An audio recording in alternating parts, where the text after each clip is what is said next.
महाकुंभ सिर्फ आस्था के महासंगम में डुबकी लगाने का पुण्य क्षेत्र नहीं, ये हजारों साल पुरानी भारतीय सनातन संस्कृति के संसार का आईना भी है, जहां आपको ब्रह्मा की प्रथम तपोस्थली यानी प्रयागराज में अलग अलग संप्रदाय को मानने वाले अनोखे बाबा भी मिलेंगे और अपने कर्तव्यों और हठ योग से इस महाकुंभ की शोभा बढ़ाने वाले सन्यासी भी दिखेंगे।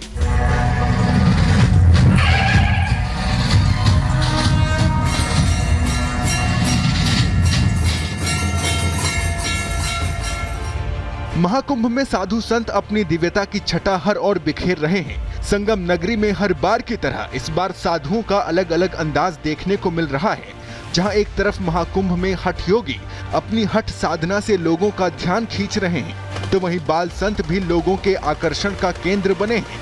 यह नागा साधु विष्णु गिरी महाराज उम्र महज 10 साल 3 साल की उम्र में संन्यास लिया, जो अब धर्म को आगे बढ़ाने की बात कह रहे हैं। कब आपने संन्यास? जब मैं 3 साल का था तभी मैंने संन्यास लिया था। मैं आपको बता देती हूँ कि ये साथ ही साथ नागा साधु तो हैं ही, ये पढ़ाई भी कर रहे हैं। तो किस तरीके की पढ़ाई? मैं संस्कृत। मैं तो यही कहना चाहूँगा कि मैं अपने गुरु माता और गुरुजी की सेवा करता हूँ और अपने महाराष्ट्र और भारत को आगे बढ़ाना चाहता हूँ और मैं अपने भारत के लिए लड़ना चाहता हूँ। मैं धर्म के लिए आगे बढ़ना चाहता हूँ और धर्म को आगे बढ़ाऊंगा और ताकि धर्म हमारा अच्छे से आगे बढ़े। नाम महाकाल गिरी महाराज, जो पिछले 9 साल से ऐसे ही अपना बायां हाथ ऊपर कर तपस्या कर रहे हैं, जिसकी वजह से उनके नाखून उनकी उंगलियों से भी बड़े हो गए हैं। कामना एक ही है, विश्व कल्याण की। महाकाल गिरी महाराज राजस्थान के जोधपुर के रहने वाले हैं। 9 वर्षों से उनका हाथ इसी तरीके से ऊपर है। जो तपस्या वो करते हैं उसके बारे में जानेंगे। महाराज जी, सबसे पहले बताइएगा इसकी शुरुआत कैसे हुई? बेटे बेटे भजन किया, बेटे साधना किया, तो ज़्यादा बिट्टी के हार अपने भगवान ने परमात्मा ले लिया और जड़ कल्याण में हम दे दिया। गौ की रस्म में लगी है, कुछ हुआ कुछ और होना है। इसका उद्देश्य क्या है? आप तपस्या, गौ की रक्षा, धर्म की रक्षा, विश्व कल्याण हो। इनको देखकर आप इन्हें कोई आम बच्चा समझ रहे होंगे, लेकिन उत्तराखंड के बागेश्वर से चलकर महाकुंभ आए हैं।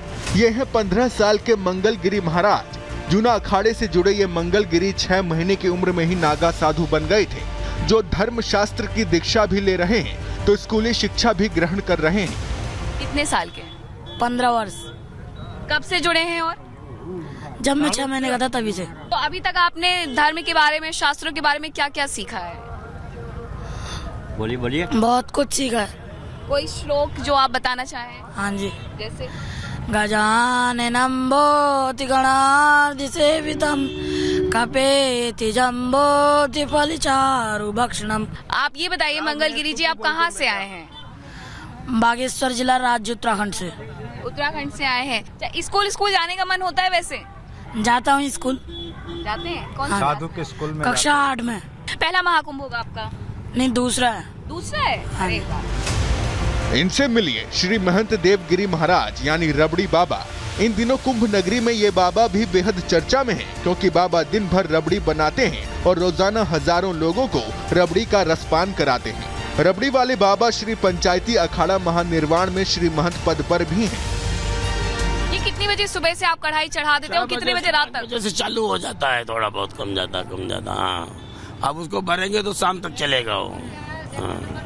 तो यहाँ पर जो लोग आते हैं उन्हें आप प्रसाद के तौर पर ये देते हैं? हाँ, प्रसाद के तौर पे देते हैं, सबको देते हैं। इतना बना करके क्या करेंगे, रख करके देना ही पड़ता है। अब महाकुंभ में आप 9 दिसंबर से आए हुए हैं और ये रबड़ी जो है प्रसाद के तौर पर बना रहे हैं, ये कब तक बटने वाली है, कब तक बनने वाली है? पूरा महीना चलेगा। हम लोग पूरा महीना रहेंगे, पूरा महीना चलेगा। थोड़ा बहुत कम ज्यादा ये तो रोज चलेगा। ऐसा ये पहली बार आप कर रहे हैं या फिर पहले भी? नहीं, 2019 में हुआ है। बाबाओं की बात हो और एम्बेसडर वाले बाबा का जिक्र ना हो, ऐसा कैसे हो सकता है? क्योंकि महंत राजगिरी नागा उर्फ एम्बेसडर बाबा की खास बात यह है कि पिछले 45 सालों से बाबा एक ही एम्बेसडर कार की सवारी कर रहे हैं। बाबा जहां भी जाते हैं अपनी एम्बेसडर कार से ही पहुंचते हैं। 1972 मॉडल की एम्बेसडर कार ही इनका घर भी है। बाबा महाकुंभ में भी इसी कार से पहुंचे हैं। बाबा का परचम ऐसा है कि बड़े बड़े प्रशासनिक अफसर भी बाबा की गाड़ी सामने देखकर सिर झुका लेते हैं। एक मेरे माँ के जैसा समझ लीजिए।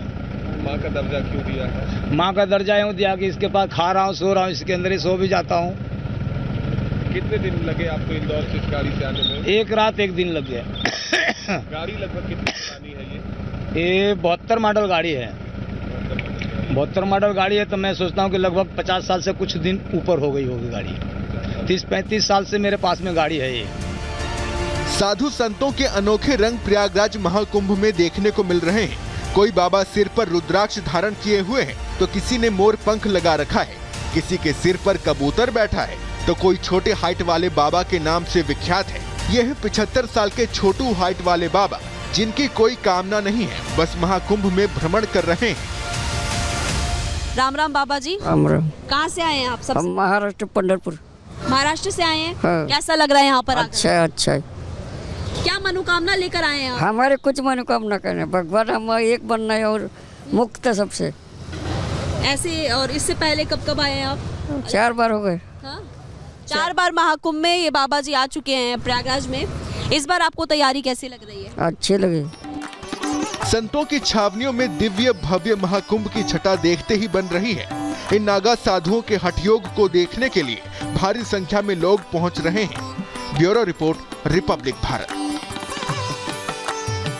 सबसे पहले शिखा और मैं दोनों यहाँ पर मौजूद हैं। सबसे पहले शुरुआत तस्वीरों के साथ करते हैं, जहाँ पहले यहाँ पर किन्नर अखाड़ा आगे बढ़ता हुआ नजर आया और अब इसके बाद अगला अखाड़ा, क्योंकि देखिए तैयारी पहले से की जा रही है। एक के बाद एक जो संत है वो घाट की तरफ जाते नजर आ रही हैं। किन्नर अखाड़ा महामंडलेश्वर डॉक्टर लक्ष्मी नारायण त्रिपाठी भी वहां पर मौजूद रही और अब पवित्र स्नान के लिए आगे बढ़ते हुए आप देख सकते हैं बड़ी संख्या में यहाँ पर लोगों की भीड़ दिखाई दे रही है। शिखा, बिल्कुल प्रगति, और ये बहुत खास तस्वीरें हैं और मैं तो ये कहूंगी कि ऐतिहासिक भी है, क्योंकि इससे पहले शायद ही कभी ऐसे भक्तों का, श्रद्धालुओं का सैलाब जो है वो मरता हुआ नजर आया होगा। साधु संत जो है वो यहाँ पर अखाड़े 13 अखाड़े यहाँ पर स्नान करने के लिए जा रहे हैं, लेकिन ये जो झांकियां निकल रही हैं साधु संतों की चरण रज लेने के लिए जो श्रद्धालु हैं वो लगातार आ रहे हैं। जैसे ही वो निकल के जाते हैं अपने साथ चरण रज उनकी भर के ले जाते हैं। तो आप समझिए कि यहाँ जन जन के जो पाप हैं उनको मिटाने के लिए श्रद्धालु यहाँ पर आए हैं और पुण्य कमाने के लिए आए हैं, स्नान करते हैं, यहाँ पर आकर दान करते हैं, क्योंकि प्रयागराज जो है वो तीर्थराज कहा जाता है और यहाँ पर माघ के महीने में विशेष महत्व है। वैसे अगर कहें तो पवित्र स्नान जो है वो कल से ही शुरू हो गया था, लेकिन आज से चूंकि माघ का महीना शुरू हो रहा है इसलिए आज का दिन बहुत ही खास है, क्योंकि मकर संक्रांति भी है, पर्व भी है। ऐसे में श्रद्धालुओं की भारी संख्या यहाँ पर दिखाई दे रही है। और देखिए महिला सन्यासी जो है वो भी यहाँ पर दिखाई दे रही हैं, महिला साधु जो हैं वो भी यहाँ पर दिखाई दे रही हैं। ये अद्भुत नज़ारा, अलौकिक नज़ारा, दिव्य भव्य नज़ारा लगातार रिपब्लिक भारत के जरिए हम अपने दर्शकों को दिखा रहे हैं और ये बहुत अहम भी है, क्योंकि संतों के दर्शन मात्र से, संतों की चरण रज से आपके पाप नष्ट होते हैं, आपकी अंतरात्मा जो है वो जागृत होती है। जन जन के पाप नष्ट होने के बाद जिसकी कामना लोग करते हैं परम पद की, वो भी यहाँ आने से प्राप्त होता है। तो देखिए अद्भुत तस्वीरें हम दिखा रहे हैं और खास तौर से सबसे बड़ी बात कि साधु संत इतने हैं यहाँ पर, श्रद्धालु इतने हैं यहाँ पर, लेकिन जो व्यवस्थाएं हैं, सुरक्षा व्यवस्थाएं हैं वो भी चाक चौबंद नजर आ रही हैं। ड्रोन के जरिए नजर रखी जा रही है। यहाँ पुलिसकर्मी जो है वो घोड़े पर सवार होकर गश्ती कर रहे हैं। जब अखाड़े यहाँ से निकलते हैं तो उनका घेरा बना लिया जाता है, जो श्रद्धालु जो है उनको भी परेशानी नहीं होती और जो अखाड़े हैं वो भी आराम से निकल सके। तो ये सारी चीजें जो है बहुत सुव्यवस्थित तरीके से इस बार महाकुंभ में आयोजित हुई हैं। प्रगति, बिल्कुल, और सभी बातों का शिखा यहाँ पर ध्यान रखा जा रहा है। हम देख रहे हैं, चाहे सुरक्षा व्यवस्था की बात करें और इतना ही नहीं, कुछ बड़ी बातें यहाँ पर जो रही, मुझे लगता है दर्शकों को हम वो भी बता दें। तस्वीरें तो हम आपको लगातार दिखा रहे हैं, क्योंकि स्टीव जॉब की पत्नी, धर्म पत्नी यहाँ पर पहुंची और उन्होंने भी आस्था की डुबकी लगाई। इसके अलावा जब यहाँ पर जो श्रद्धालु विदेश से पहुंचे हैं, जब हमने उनसे बात की तो उनका कहना था कि सर्दी बहुत है, सर्द मौसम है, लेकिन उसके बाद भी आस्था की डुबकी जरूर लगाएंगे वो जो अध्यात्मता की शक्ति है, जिस अध्यात्म के बारे में बात कही जा रही है, जिस शक्ति के बारे में बात कही जा रही है, उसको हम महसूस करके जरूर देखेंगे, क्योंकि यही कहा जा रहा है कि यहाँ पर जो शक्ति श्रद्धालुओं को मिलने वाली है, जो पुण्य उनको मिलने वाला है, वो वाकई में भाग्यशाली है, जो वो 144 साल बाद इस महाकुंभ का हिस्सा बन रहे हैं। और